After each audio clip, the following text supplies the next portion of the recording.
Do I have everybody's attention now? This is it, Josh! This is it!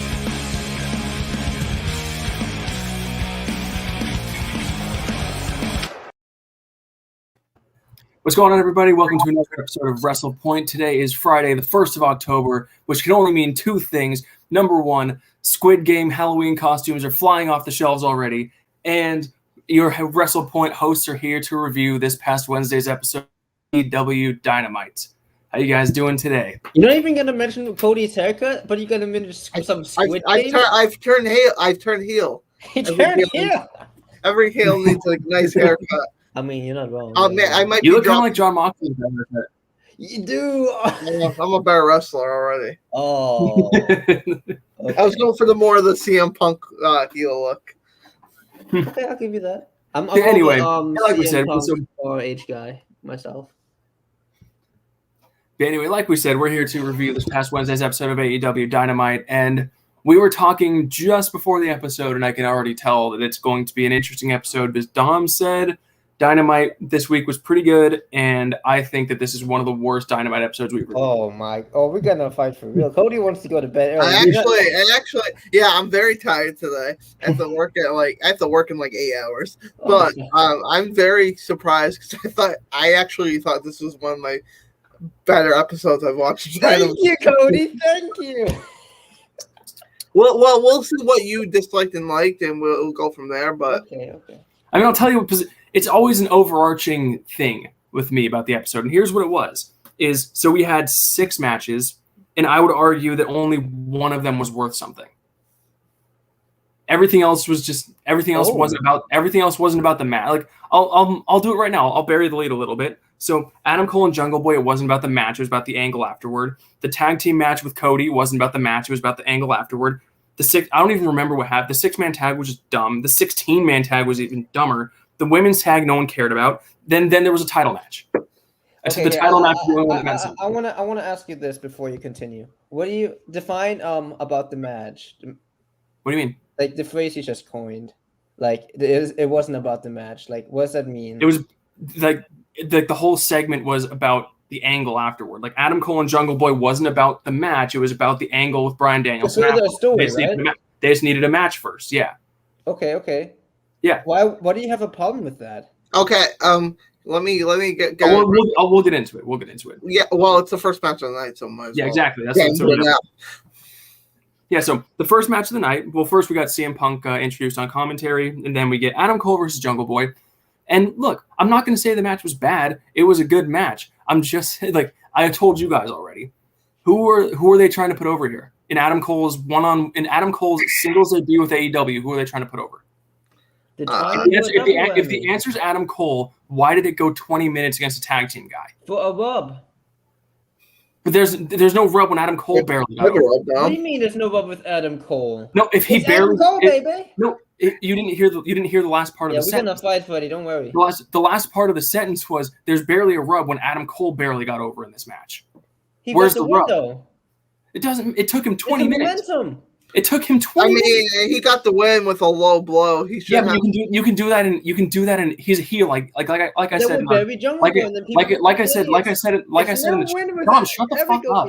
Shut the fuck up. I'm trying to talk. You can't argue when I'm not done talking. Yeah. I understand that he's a heel and he should win by cheating, but it shouldn't take him 20 minutes to cheat. That makes him look like a bad heel. And then, especially because this was about the angle afterward, because the Elite cuts a promo and Bryan Danielson comes out. That's what this whole first 25 minutes was about, was getting to the Bryan Danielson part. You could have done that after an 8-minute match where Adam Cole still went. If he's going to win dirty anyway by a low blow, then it's not going to hurt Jungle Boy to take it in 8 minutes rather than 20. It's only going to get Adam Cole over as a heel more. This didn't need to be 20 minutes. If he was going to win dirty anyway, with the mule kick they've used 10 times in the past month, and then they're going to have an angle anyway. I never heard somebody complain about a good 20-minute match like you have. Because it didn't need to be 20 minutes. What's the problem with it? Especially because Jungle Boy was going to come out 5 minutes after the match to be Bryan Danielson's backup anyway. Which, how stupid is that? Bryan Danielson's backup is the guy that just lost the match. But your face, it's okay because he lost dirty, right? Yeah. But it was a 20-minute match. He walked out like holding his he was like holding his ribs. Or he was like this. You don't want your backup walking out like this, like because he's got the shit beat out of him. That makes Bryan Danielson look dumb. Why does it make him look dumb for having backup? Because his backup was just in a 20-minute match and he's walking out huffing and puffing. You get what you get. I mean. Okay, so like I get both sides. That's the ultimate. You know that I'm right when you just say. No, it's not. All right. I guess both sides, but the fact that like Bryan Danielson didn't ask for backup. Yes, he did. He said, "Come out, boys." I mean, but like, boys. I'd be like, but like, why does it look bad that Jungle Boy? Because Jungle Boy just had a match. Why does it look bad that he's holding his body? Because no, it doesn't look bad that Jungle Boy is holding himself. It looks bad because Bryan Danielson. Because clearly, the fact that he said "Come out, boys" means that in kayfabe they had a conversation before the show that said, "I'm going to need you guys." Why would he say that to a guy who's opening the show, that he knows is going to have a match? Like if Cody and if you two were going to have a fight, and then I was going to come out, I wasn't going to say, "Okay, whoever loses the fight needs to back me up." I mean, it's not like they're going to have another match. It's just a they will. But I mean, though that one-on-one. We're going to have another match right there and then. We're going to have. Not right then and there, but I thought you meant as in the feud's not over. Oh, and of course, I don't want to mention it, but they were just going to brawl. You know, it's just back. I do agree with like this whole them coming out every week is getting very very. No, I agree old. with that too. I agree with that too. And also, Jungle Boy's not getting over when he's in the same spot every time. I refuse. If this was the first time that he was in a match like this, I would say, yeah, he got rubbed from this. But since it's been 2 years of him losing matches like this, it's not getting him over anymore. It's more exposure, I think, if anything. He's already getting a ton of exposure because Jurassic Express makes every. But that's the thing about it. Like, we're gonna talk about more, especially on this show, like when to get the young AEW guys over. That has been a pretty big theme into that show. I think that you can clearly say that. It just depends, you know, like you can't push all the big guys, all the guys you want to have on your main event at once. You know, that's not how it works. You know, you got to have people fill the role. And clearly don't think Jungle Boy is not, I wouldn't say ready. They're just not ready to give him like the main event spot, you know? Like that's fine. They do throw him in a lot to lose though. But what I'm saying is they still wanna, they know he's over. We can't argue that. Have people see him, and you know, like Adam Cole is a heel, have him get the heel heat from it. So I understand. But you can do that without the match being 20 minutes. That's my point. The match was good. I'm just saying that it being 20 minutes for what they were trying to accomplish, for it to have been a 20-minute match was ridiculous. No, I understand that, but I'm not gonna complain about a great 20-minute match, and it just shows like, oh, Adam Cole and Jungle Boy are really good, and like as a pro wrestling fan, I'm not gonna complain about a good match. Sorry, even if it doesn't work a little bit better for the angle that we're trying to do, I'm not gonna complain. So I'm just sick of the angle. It was a good match, but like, and this is a theme with AEW tonight. I feel like more or less that there's a thing that happens later which everybody was super excited about, and I could just not get excited about it. So I hope you're not talking about what I'm thinking. We'll see. No, I'm talking about what you're thinking. Oh boy, okay. Yeah, we'll see. So after the match, we buried the lead on the next part, but yeah, the Elite comes out, and I'm gonna be honest, I'm getting sick of the Elite, just kind of as a group, as a big group, like them being all together as one unit. I'm kind of getting sick of that, and I'm kind of getting. I want to say this carefully, because I don't want it to sound like I'm saying something about the talent himself. I'm kind of getting sick of Adam Cole's promos, because he kind of is cutting the same promo every single time. The Elite's so awesome. We're so cool. It's just that it's been the same one. I'm so yeah. So it's just getting, and that's the same thing. And that's what I like. The Elite, when they're all together as one unit, they never do anything different. They always just kind of, the Young Bucks dress up in a stupid outfit because they think that's healing these days, is just dressing up like idiots. And then they just talk about how awesome they are, and then they get interrupted. It's just, once the unit came out, you knew Bryan Danielson was going to come out. The only thing they did different is the only thing that was different is for whatever reason they gave Carl Anderson the mic, and then for whatever reason Michael Nakazawa got the mic, which that was funny. That was a little funny. I'm not gonna lie. I did laugh. Yeah, but okay. So then Bryan Danielson comes out, and by this point, I mean, I didn't skip it, don't worry, because it was Bryan Danielson. But at this point, I was very taken out of the whole segment because it was all just the same stuff. But Bryan Danielson did tease that he's going to have another match coming up. He said Rampage. Kenny said, "Oh, why wait till Rampage? Why don't we do it now?" Or blah blah blah. But then eventually, AEW's favorite save guys come in, Jurassic Express, even though one of them just got the shit kicked out of him for 20 minutes, and that was kind of the end of the segment. And wait! You forgot to talk about one crucial thing. Yeah, you did miss one thing. Kenny No Balls. Oh, okay. Oh, yeah. Okay, Kenny No Balls was funny. Okay, that was good. Yeah, I forgot about that. I like that. I like that. I love anything Bryan Danielson does. I thought it made much sense. There is a Rampage just ended for some people. There is a Bryan Danielson versus Nick Jackson match. That was good. I do like that when Nick Jackson came out. No spoilers, but when Nick Jackson came out tonight, he only came out with Brandon Cutler and Matt Jackson. He wasn't. I will say actually, even though I talk a lot of shit about the Young Bucks not being better performers than they are wrestlers, I actually do think Nick Jackson's pretty good. Is a pretty good singles guy. So I haven't seen Rampage yet, but I'll just say Nick Jackson is probably hurting a lot tonight after watching that match. What I saw from that match, real quick, until we get back to this, it was like I wouldn't say this about Bryan Danielson. We're all adjusting. Like first I was like, okay, what are they gonna do with him? Like, is he just gonna have a few matches like Punk is? Nothing against Punk, cause I enjoyed Punk a lot, actually a good amount. I wouldn't say good amount for commentary. Like he wasn't overbearing, but he added a good flavor. Mm-hmm. I loved it when during the when the crowd was chanting Kenny No Balls. I'm pretty sure that's when CM Punk said something like, "Oh, that's gonna be a meme or something." Yeah, but Bryan Danielson has been like exceeding my expectation what he's doing in AEW.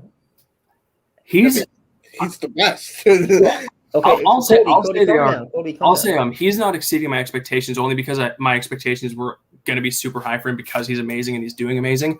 I'm more impressed with the way they've been using him because I was really worried that they were just going to immediately. Yeah. I mean, obviously, I was worried they were just going to immediately throw him into a bunch of matches and just kind of. Again, I'm trying to say this carefully because I don't want to say anything that sounds like I'm knocking Bryan Danielson, but I didn't want them. I was worried they're going to just throw him into a bunch of matches and then kind of just and then just make him one of the boys. But they've done a really good job kind of keeping keeping him clean, but keeping him involved enough that you want to see his matches. Yeah, I mean, obviously, I'm going to go back to CM Punk. Like, of course, there's a big correlation between those two, right? Coming in, CM Punk's goal is basically fight the young guys, try to see how good they are. Daniel Bryan just wants to beat everybody up. He just want to kick people's head around. I think that's kind of the I think that's Bryan Danielson's thing is to fight the young guys, and CM Punk is more of grooming the young guys. Because when CM Punk said he wants to teach people stuff, it's not like and Bryan Danielson was just like, I want to see how good they are. So I feel like when he's fighting the young guys, I mean, who has the young fought though? He doesn't. I mean, maybe not young guys, but more of the elite that like. Yeah, that's what I'm. Yeah. I don't know. I like. The only thing I'm concerned about is like, what are they gonna do with Bryan Danielson? Like, are they gonna give him a title shot with Hangman's return looming? Do they have to? But Hangman, do the rankings mean anything now? Because like they put big emphasis on the rankings, but Bryan Danielson immediately fights the champion, and like I mean, again, they've never meant a ton. The rankings have never meant a ton. I don't think. But why have the rankings on? They do mean something. That's how they make it. That's how they make it sport based. Because I guarantee you, if this was a non-ranking show, Bryan Danielson versus Kenny would have been for the championship, and I think that's why. Maybe, yeah. And I feel like that's what they're doing.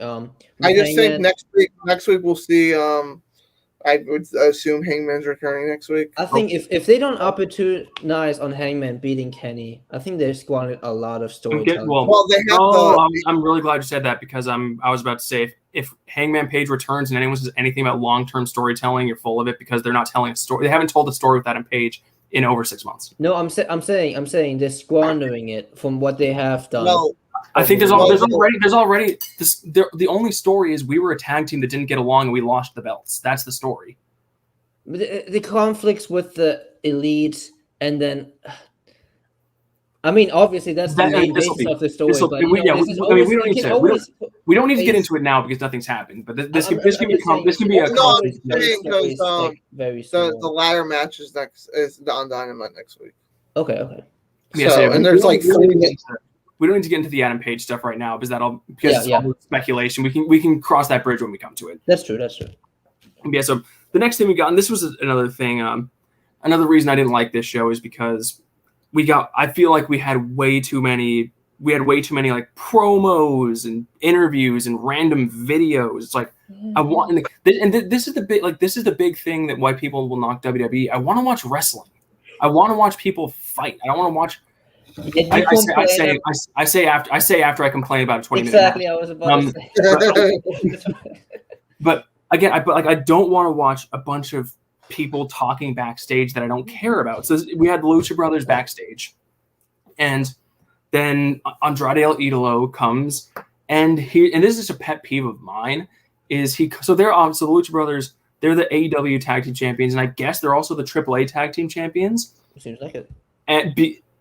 And Andrade comes out and says, "It's been a while since you've defended those AAA tag belts. I've got some friends that'll that have something to say about that." And here's my this is going to be a pet peeve of mine. That's why I'm not going to make a big deal about it.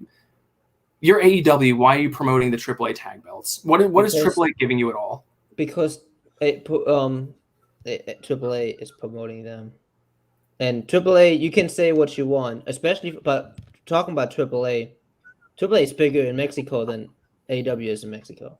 Yeah, absolutely. Like I like AAA. I'm not trying to say AAA. I'm not trying to say like don't mention AAA because AAA sucks. I'm just saying your AEW don't take your broadcast time to promote another, especially when the Lucha Brothers are holding your championship as well. But Andrade's issues with the other company's tag belts. It's making the AAA tag belts look more important than the AEW tag belts on AEW television. I wouldn't necessarily say that. I would also say that I don't think AEW is a worldwide phenomenon yet for company wise. So like in Mexico, would you say AAA is bigger than WWE? I don't think. I wouldn't. I don't know. At the moment, at least. But because AEW hasn't really established themselves as a worldwide wrestling show until maybe soon, but not right now. So I think that's the difference between why they're not. And I wouldn't necessarily say that. I mean, the Lucha Bros are still AEW roster members, and AEW just because they're not the roster members doesn't mean they have to just do AEW stuff. In Winston-Salem in November 26th to 28th, AEW wrestlers are gonna come there for a wrestling promotion, a wrestling convention, right? And it doesn't have nothing to do with AEW necessarily. AEW isn't putting a show on. But notice AEW is not advertising their people at the convention on their show. AAA can advertise the Lucha Brothers defending on AAA all they want. But I don't think AEW needs to be promoting AAA. Well, that's part of the deal, though. It's not. What deal? What deal? They give AEW is supposed to be the hub for pro wrestling, not sports entertainment, pro wrestling. And I feel like it would lose some of its credibility of saying something like that if it doesn't talk about other stuff. This was small. This was 2 minutes. I don't think that hurt anybody. You could have had. We're getting way too into the smaller segment. I'm just saying. I mean, you can go back to Layla Hirsch. Who was it having a title match against call it the NWA Women's Champion? I forgot her name. Sorry, but Like To be even honest. something small like that, like you want to tune in that promotion if you really care that much. If not, then here's just a small promo. I don't think it's that. It's pretty harmless in my opinion. But either way, this happened, and say what you want about it. The Okay. next match we got, we had a tag team match. AEW's favorite jobbers, Dante Martin and Matt Sydal, against Lee Johnson and their top heel, Cody Hurst Helmsley. And I didn't care for this match. I didn't care. I was surprised that Lee Johnson got to get the pin. I mean, you knew what team was going to win, obviously, because first of all, Cody, second of all, Dante Martin and Matt Sydal don't win matches. They just get to look really good and then get pinned. Yeah. But yeah, I was surprised that Lee Johnson. I wasn't super surprised because this is kind of what Cody does when he starts to get heat. First of all, I gotta say, Cody's still getting booed. Love it on everything he does. But this is kind of what Cody. He did this after he beat Anthony Ogogo for no reason. Is the next Dynamite? He got pinned in a tag match. So I think, and then letting Lee Johnson get this pin after Cody's getting a ton of heat. I think this is how he's like, no, see, I'm not just a glory hog. Like, even though it immediately made sense because after the match we had Arn Anderson. I want to talk about this. And look, Arn Anderson. I'm all for Arn Anderson getting mic time because he's a good talker. He basically called Cody a loser. He said like basically I don't coach losers. You shouldn't have checked on me at Arthur Ashe. You should have just finished the job. And then he just dropped him. He said, I'm not going to coach a loser. Kind of like come here, like come with me, Lee. At least you listen to me, which is fine. I guess I enjoyed this. The only thing is I hate that this basically said that Malachi and Cody are going to have another match. I think the seed's been planted that Cody's probably going to beat him now.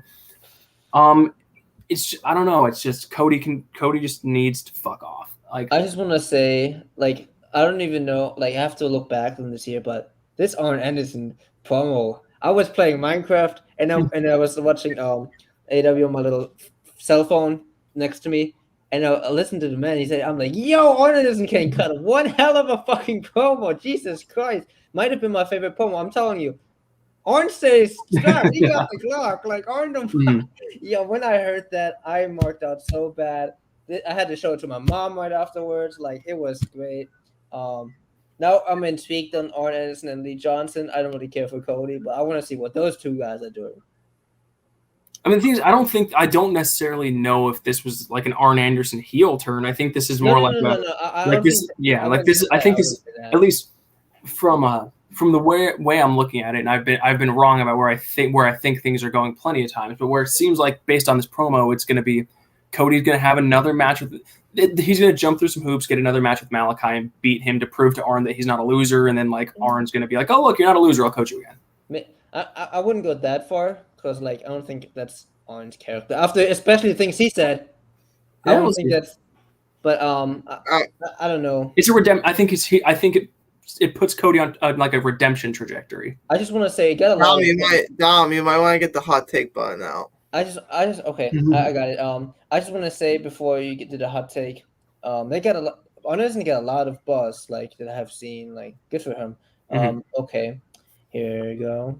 All right. Oh, ready? Wait.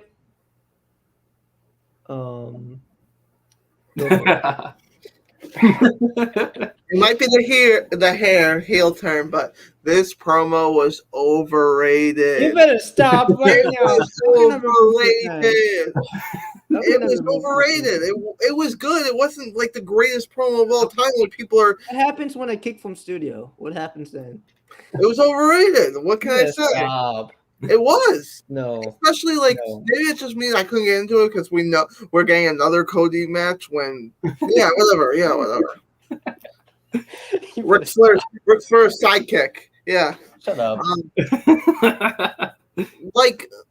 I'm done with the Cody Rhodes thing. I'm done. I'm not interested in it at all. So yeah, even more, I didn't get interested because I know this promo was setting up a Cody Rhodes win. It's Cody Rhodes' redemption story. Like that no one wants to see. It's not just you. Nobody wants to see it. I'm sick of it.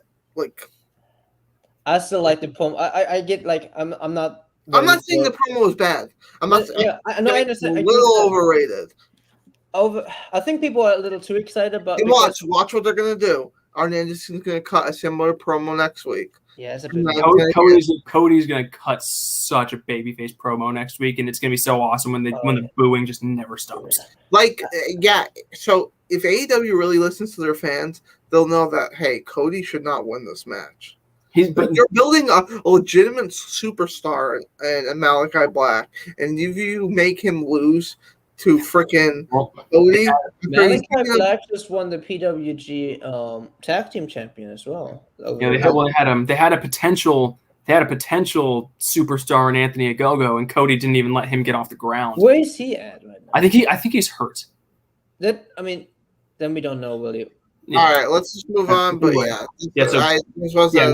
make up some time here because this was a 6-man tag match: Darby, Eddie Kingston, and John Moxley versus Bear. They were against Bear Country and some guy to make it a 6-man. Without watching it, I can tell you it was bad because it was John Moxley and Eddie Kingston. It was bad. No, I'm glad it wasn't. I could make my same hot take I made last week and say John Moxley is the most boring wrestler in the world. And this match become did anything happen after this match, or was this? I don't know. I didn't watch. Yeah, I didn't watch it. Okay, well, this match becomes even more pointless later on. Actually, Dom, did you skip one? Because I think next we had the Ruby Soho and Britt Baker video. You didn't give me that. I'm pretty sure. Oh, well. Okay, well, I didn't watch that. There's nothing much to say. They had a video where basically they said, just in case the last match wasn't lackluster enough, where this feud's not over and we get to see more super boring Ruby Soho. Okay. I do not want to watch Big Nose wrestle. I'm sorry. Oh my god. And then there was a 16. Okay, so I'm gonna preface this by saying, okay, this was in Rochester, New York. This show was largely dedicated to Brody Lee because I believe Rochester's his hometown, correct? Yes. Yeah, so that's where he was supposed to debut. So first the 16-man tag was Orange Cassidy and Dark Order versus the Hardy Family Office. And even if this wasn't in Rochester, since the Hardy Family Office is fighting, you know that they're gonna lose. So you knew who'd win. God, a 16-man tag? Are you fucking kidding me? Are you kidding me? The reason I don't mind this is obviously honestly, I wouldn't want to watch if the team was John Cena, Randy Orton, AJ Styles. It was 8 okay. That's a bit. I would not want to watch. I would not want to watch. I don't want to watch any 16-man tag that you can think of. So what if you the 16 best wrestlers in the world? Wouldn't want to because stop Eric right now. Because no one who's going to get over in a 16-man tag. I mean, it would be. I feel like it would be different if it was like an elimination style. But, okay, if it was elimination style, sure, but this was one fall to a finish. Yeah, but it was. I don't think it was about that. We obviously know. We all know. I'm not saying don't have the Dark Order on the show because Brody Lee, but a 16-man flipping tag, and then it just got ridiculous because they start. So the Dark Order. I watched this out of morbid curiosity, like what the hell are they going to do here? And of course, the Dark Order start fighting again, and it just got ridiculous because. God, I'm about to sound so insensitive, and bear with me. Why is Brody Lee's son on TV? Why? He's on TV on Rampage. Why is he on TV? Why is he on TV? Why is he on TV and ordering the adults around, and why are the adults listening to him? Because I feel like it was more of the wife than anything. And the wife. Yeah, the wife. So and the wife. Same thing. The wife has nothing to since Brody Lee is no longer with us. The wife has nothing to do with anything. I think it's the respect out of it, honestly. Well, the Dark Order is just going to go back to fighting next week. Yeah, that's true. I will say the short guy's name?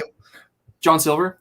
He can go fuck right off. What do you know like John Silver? The one positive thing I will say is the ending sequence was pretty cool, but a 16-man. They're lucky. They're lucky that people actually were able to see. Because I bet you so many people that recorded AEW or just were watching on TV. I bet you so many people skipped this when they saw 16 people. No, I agree with you. There. There should. Oh my God, Cody. There shouldn't be a 16-man tag team anytime. Is Ty Conti in the Dark Order now? I guess. Yeah, I'm pretty sure that's a thing. I mean, they need to have like a excuse to like put all of the Dark Order wrestlers. I honestly don't mind this. It was a nice heartfelt moment, like It I should think the just most fight each other. probably the most emotional because I wasn't around when Eddie Guerrero passed away. Like it's the first like big like pro wrestler who was active who passed away for me at least. And, Well, this was even different because with Eddie, like everyone knew that Eddie had like problems and could like with his like could go at any minute. This was like Brody Lee. There was no one knew that he was sick. There was no nobody could have guessed when this was going to happen. Yeah, exactly. It just for me like even though like it's a bit pointless and we didn't need to have it like it's in Rochester. Why not have it? Have a good feel. What's it called? Good feel moment. With the son and mother like. My only thing is, like, they talk about the whole show is dedicated to him. Other than this one match, nothing really was like. No, I agree with that. That was about. I think this and to what you're saying, Dom. I'm not saying you're wrong. This comes back to we talked about this. I forget what it was for with the Trae Young thing. It goes back to just there's a core like and how I said you don't need to have a 10-man tag in order to do the Trae Young thing. Like my only point was I feel like you could have had a Dark Order moment without having 16 people. Like you could have had like Evil Uno and Stu Grayson are like the main tag team. You could have had them to have a tag match and like at the end. John and Alex Reynolds.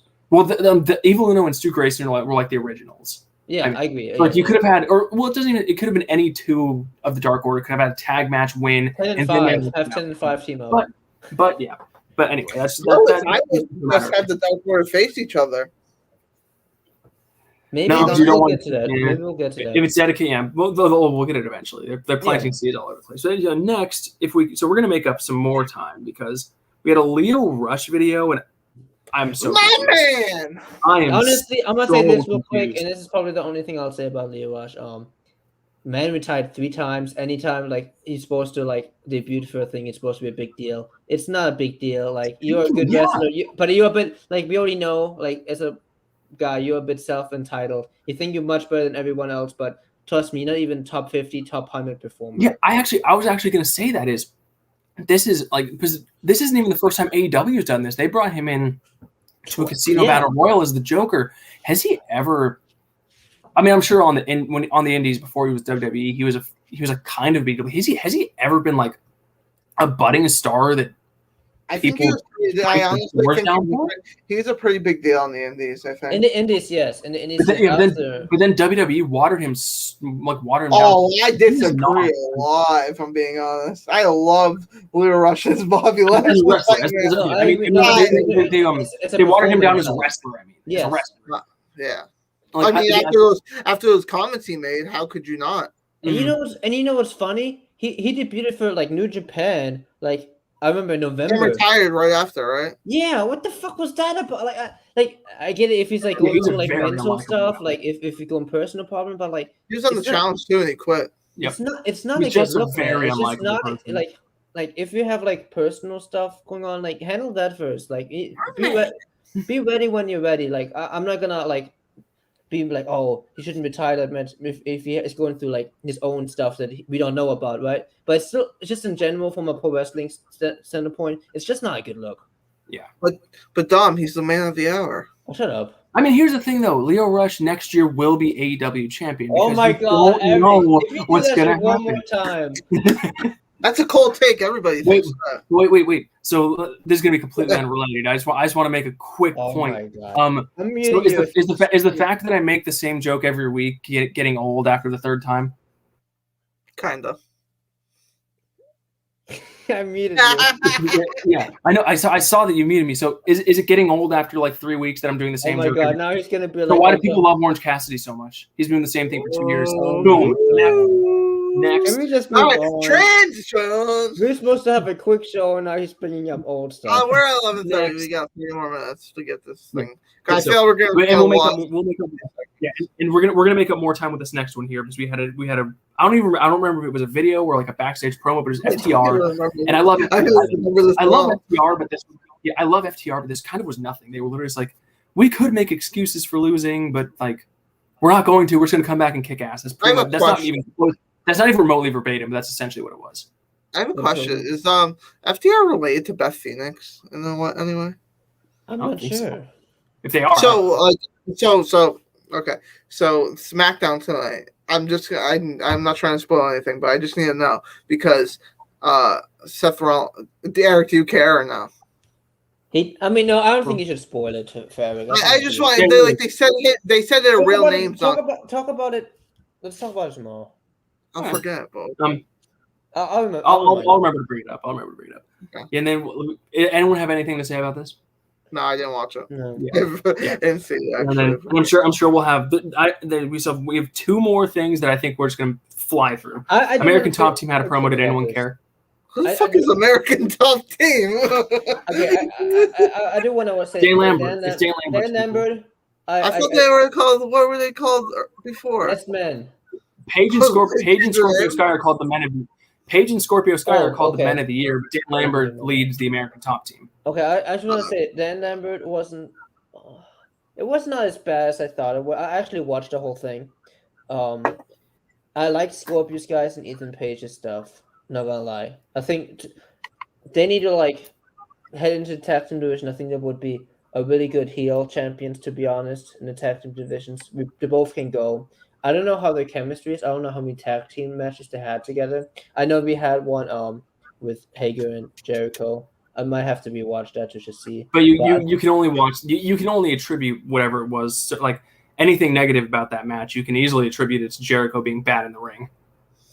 I would say rusted in the ring because I wouldn't say old. And I don't know the word for it, but you know what I mean. But he's seasoned. That's all it is. I'm not saying bad as an insult. No, I know. I know. He's old. You're not gonna perform incredibly as you were as a 20. Yeah. Maybe you should list MJF. But I'm kind of interested in what they're doing. I like the presentation. They're cocky, fast, smarky. Now that I think about it, are they can you compare them to the Young Bucks and how they present themselves? We'll need to see how they dress. We're gonna need to. I'm gonna rewatch the segment with that in mind and think about it. Cause now I'm thinking about because you're talking about dressing wildly. I'm that's kind of something they do. They dress good, but I'll look at it. I'll look at it again with that in mind and see. What I'm interested. I'm kind of interested in where they're heading to. I'm hoping they're heading into a tag. I mean, any excuse to get them on TV in legitimate spots, I'm fine with because they are great. Yes. And Dan Lambert's a funny schlub, but he's very hard to listen to. So next we had a Hikaru Shida video where they basically said she's gonna have a match with Serena Deeb. I don't care because when's the last time Hikaru Shida's done anything of value to anybody? That's true. Deeb has been injured for a while. I don't know if this is her. I'm pretty sure this is her first match back with AEW. I don't know if she's been on AEW Dark. I like Serena Deeb. I think she's really good. Wait, Dom, I have a question. Why do you like her so much? She's a good veteran. Is that why you like her so much? Oh my God, Cody! I know where you're getting at. What? Is it? You like her society? Oh, blah blah she was blah. in a faction with a certain somebody. Anyways, she's a good veteran. She's a good veteran person. I would compare her to Natalia's presence. She should shave her head again. No, shut up. But I mean, my only thing about this was it was so random to build for a Hikaru Shida match because ever since she lost the belt, she's barely on TV. She's done absolutely nothing. We've maybe seen her twice, and one of them was in the Casino Battle Royal. And they didn't give a good rub either. Yeah, and this was I'm trying to think of a WWE equivalent. Is if God, Natalia's been on TV pretty right, even though she's losing fun. Who's never on TV in WWE? Dana Brooke. Yeah, it's like if on SmackDown. Actually, that's funny that you say that because she tweeted about the draft today. I was WWE. This was if on tonight's SmackDown they did a vignette for a Dana Brooke match next week. Yeah, that'd be fun. It's just why? Okay, I wouldn't go that far. Dana Brooke has been. Dana Brooke actually won the title on SmackDown tonight. Shut up. I mean, she will win the title. She's gonna beat Roman for the Universal title next year. She's gonna be You're the in the one timeout to beat for the Roman. next minute. Let me introduce the next segment. So Okay. the next segment we had. No, I introduce it because you're in timeout. No, I'm not on timeout because I'm not even gonna say that much about this. We had a women's tag team match, and you'll never guess who it was.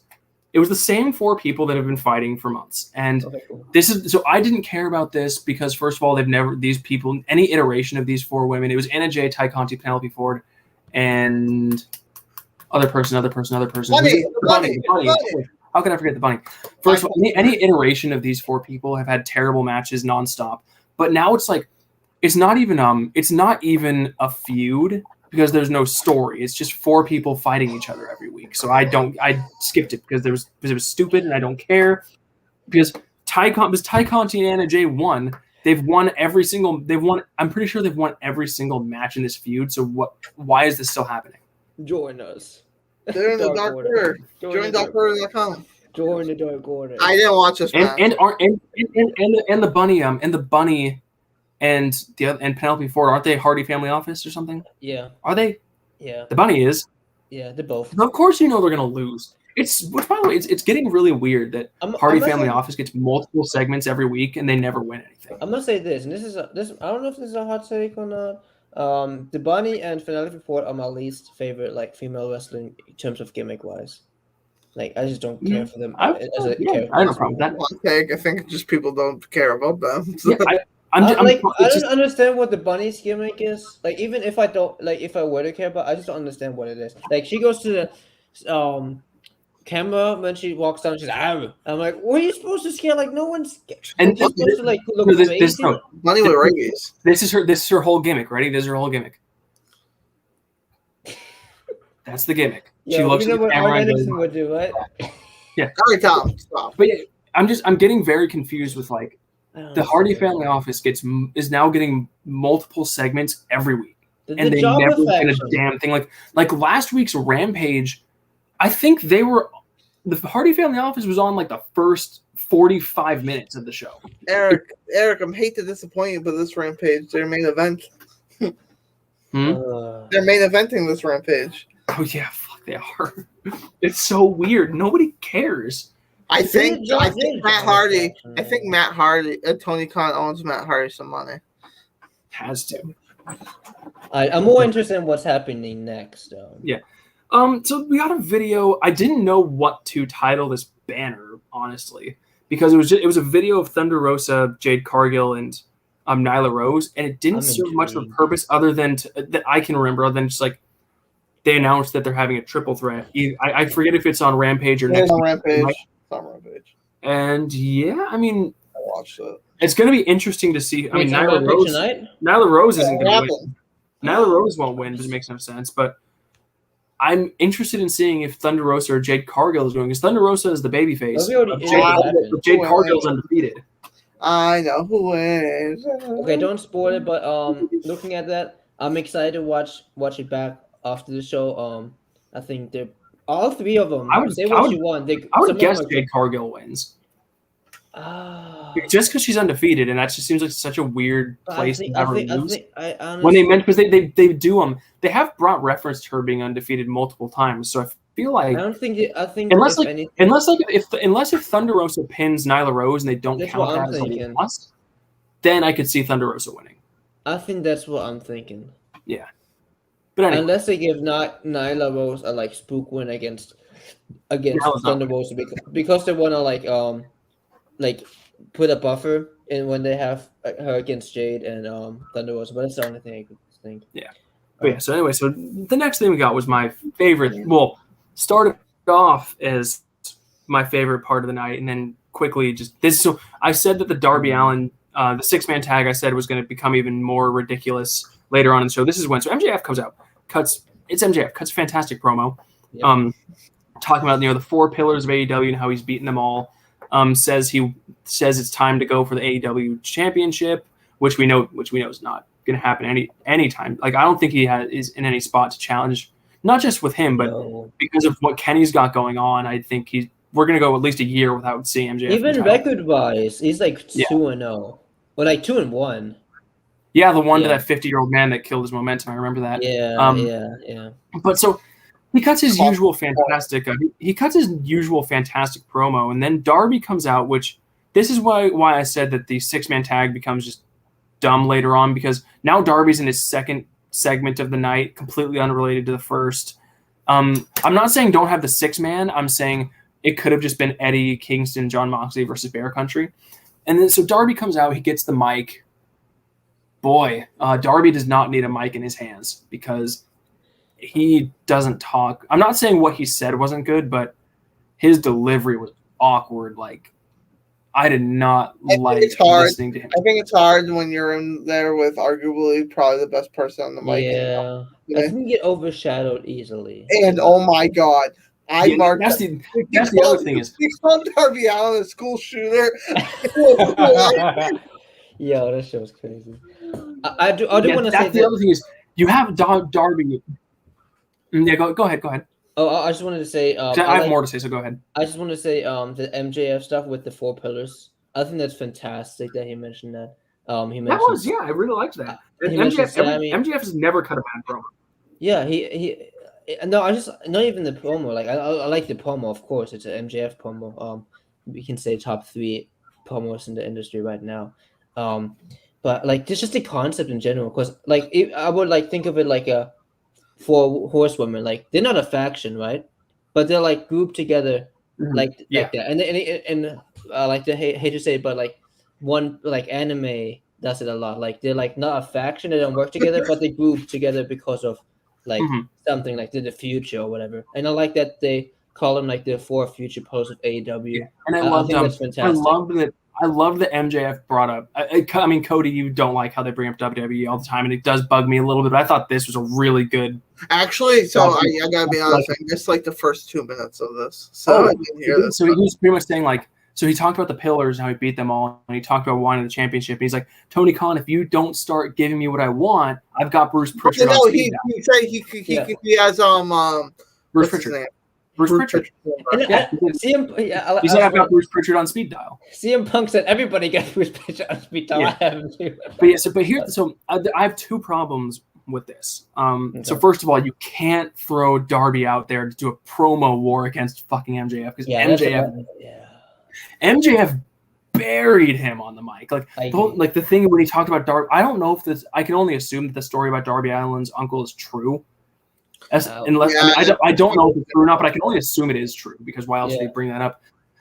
He buried him on the mic, and then also like this is clearly leading to a match, but I don't think either of these guys can afford a loss, right? I mean, Darby's getting pushed as a top babyface; he can't lose. MJF just lost to Jericho; he can't lose. So what's really going to happen here? MJF just won to Brian Pillman. I mean, I understand. Yeah, but like. He can't. Like, I don't think either of these guys are in a position to take a loss. So if they have a match, they have to have a fuck finish. But then neither of them are going to get over in a fuck. It's very weird. It's very weird this pairing. At this time, I'll say. I love the promo, so I can't really. If I had to say like who can afford it more, I would say Darby, because I feel like I think Darby can. Yeah. Go ahead. Sorry. Where was Sting, by the way? Sting came out and Scorpion death dropped somebody after the 6-man. Oh my god! I want to tell him what was his obligations done for the night. Yeah, he said, "I'm not going to complain because we all know what I think about. Yeah, what Sting. Honestly, at first I was a little disappointed when Darby came out because I thought this was definitely leading to a CM Punk versus MJF promo battle.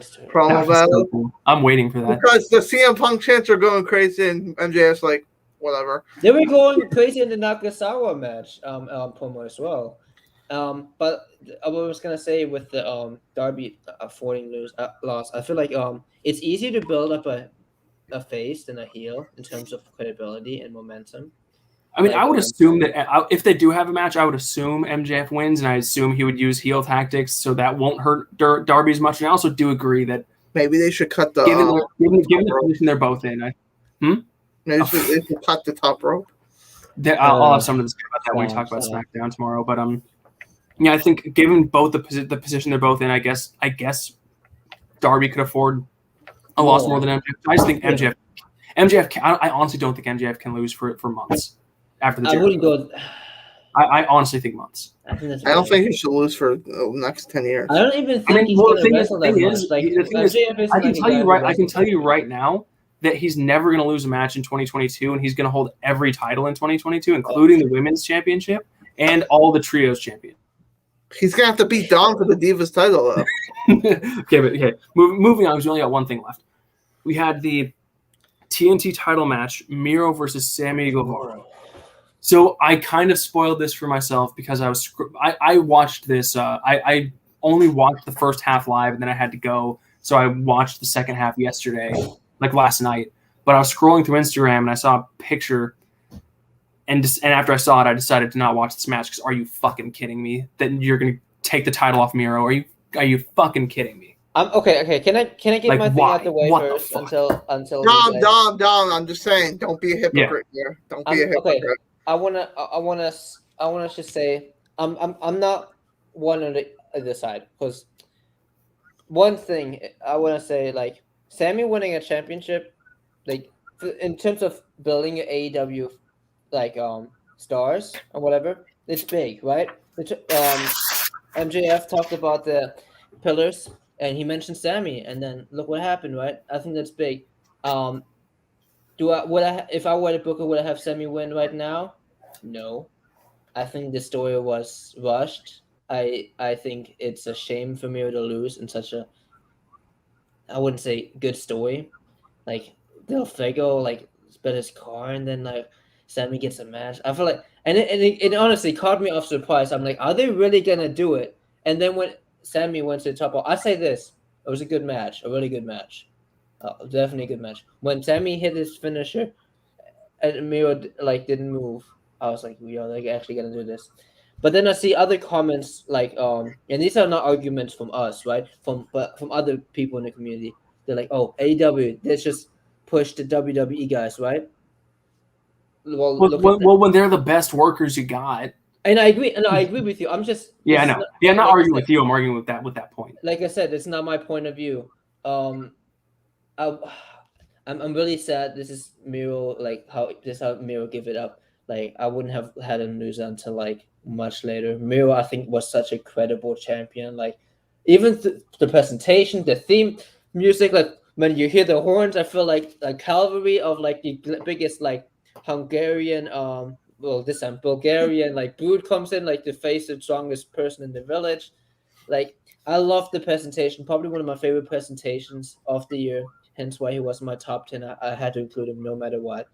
It's sad that Sammy won, but like again, it is a way to build like a your pillars, I would say, because now they're like, this is the first name drop. I feel like they're gonna expand on this idea. I would like to think, I hope they would expand on this idea of the 4 future pillars of AEW. You know, we'll see how that goes. So my final verdict, great match. I understand the Sammy like winning, like him taking off Miro. I understand that. Way too soon. Very discredited of Miro. Great match though. Question, because I'm actually asking this because I forgot. Okay. Who won that match between Sammy Guevara and Shawn Spears? Sammy Guevara. Okay. But so I think this move was idiotic. I think it was very dumb to take the championship off Miro. You have a star in Miro, undefeated, crushing everybody, and then you just have Sammy beat him because Sammy's friend lost his car. It's a bad setting. The car that he voluntarily put up.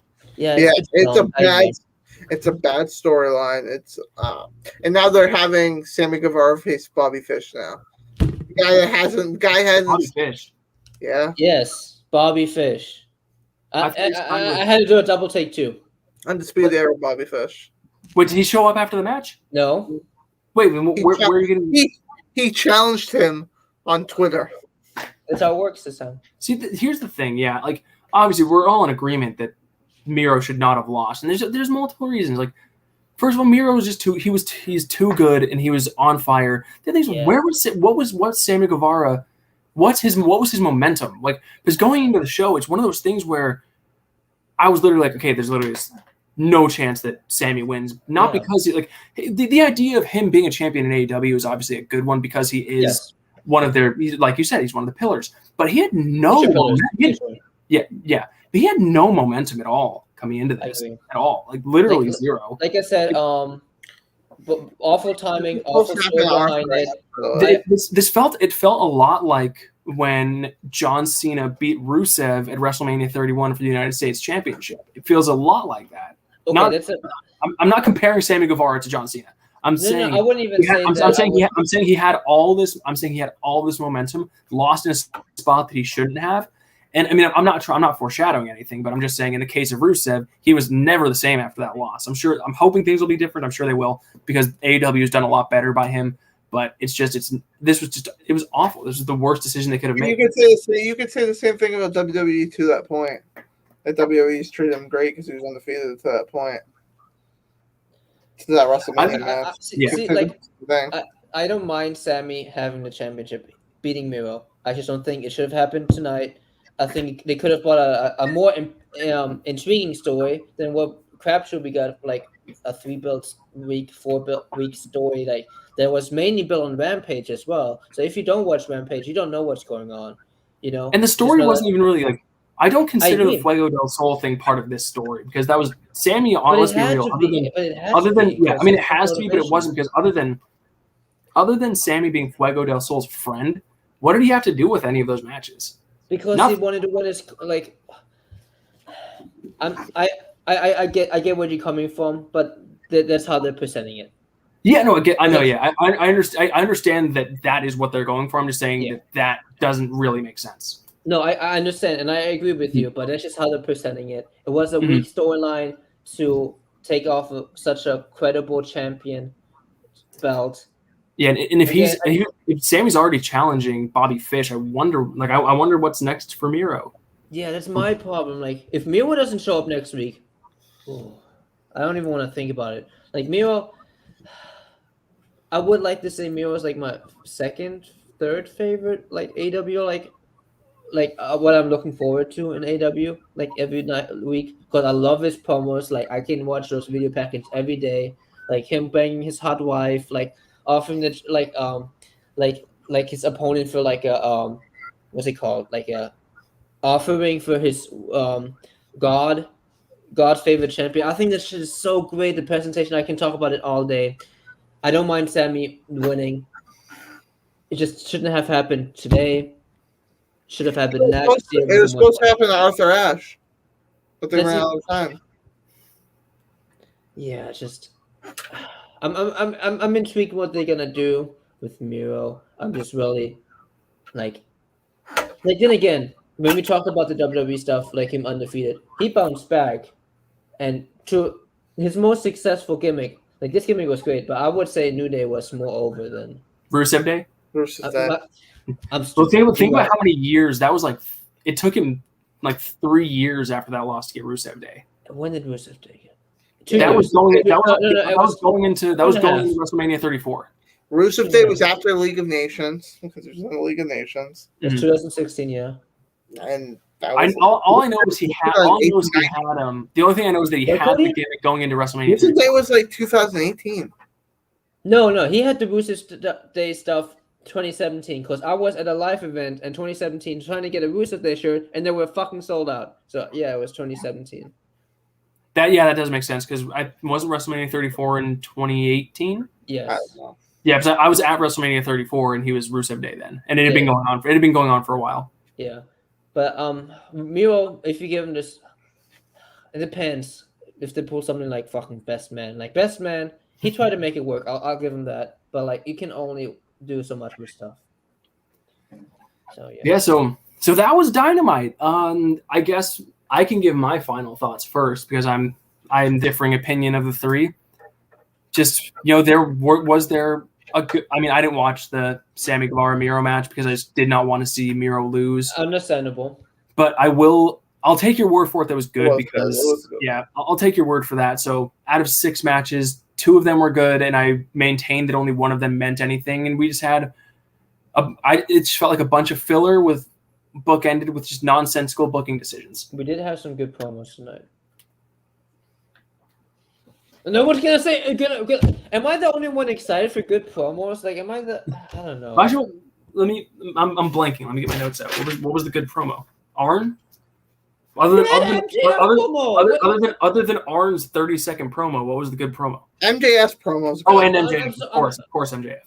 I thought the Bryan Danielson promo was The good. Bryan Danielson promo. Okay, so in a two. I even like the. Okay, so in a 2-hour show, we probably. I had to rank them. Arn Anderson's third on my list. Yeah, I mean, so in a 2-hour show, we got probably 3 minutes of good promos. I would say 4. Oh, the MJF one was pretty long. Yeah, and Okay, I like, and for me personally, I like the Men of the Year, not the Landliner, but the Men of the Year promo. I enjoyed it. Oh well. Either those are my thoughts. Yeah, whatever. The show's fine. I enjoyed the show. I think it was better than no, I was gonna say last week, but that was the Arthur Ashe show, so that was gonna be a bad take. I didn't mind the show. Yeah, I was. I think it was like if I had to rank it, it was like a 7 out of 10 for me. Maybe much higher than you guys would give it, but where is it? Give me 1 second. I fucking love it. I cannot get over this. Like anytime I look at honestly, my least favorite part of this whole show was CM Punk on commentary. He was terrible tonight. All right, with that, we'll end it. Thank you. We'll be here tomorrow at 10 for Friday Night SmackDown. We'll see who gets some of their points for the draft. End it. Adios.